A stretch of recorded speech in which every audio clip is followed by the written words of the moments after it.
Friends, welcome to RJ blogs. Friends, good afternoon. ఈరోజు పొయ్యి మీద చికెన్ చేసిన ఫ్రెండ్స్ నేను. ఇగో చూడండి, ఈ కట్టెల మీద చేస్తే మంచి టేస్ట్ ఉంటుంది ఫ్రెండ్స్ చికెన్. ఇది నిమ్మకాయ చెట్టు ఫ్రెండ్స్ మాది, ఓకేనా.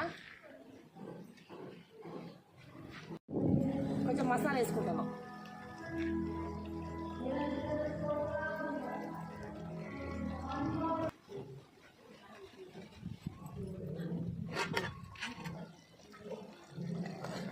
ఈ చికెన్ అయింది ఫ్రెండ్స్, కట్టెల పొయ్యి మీద చికెన్, వేడి వేడి అన్నం,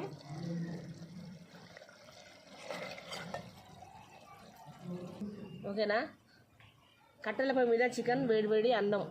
నచ్చితే లైక్ చేయండి, షేర్ చేయండి, సబ్స్క్రైబ్ చేసుకోండి, బెల్ ఐకాన్ కొట్టండి.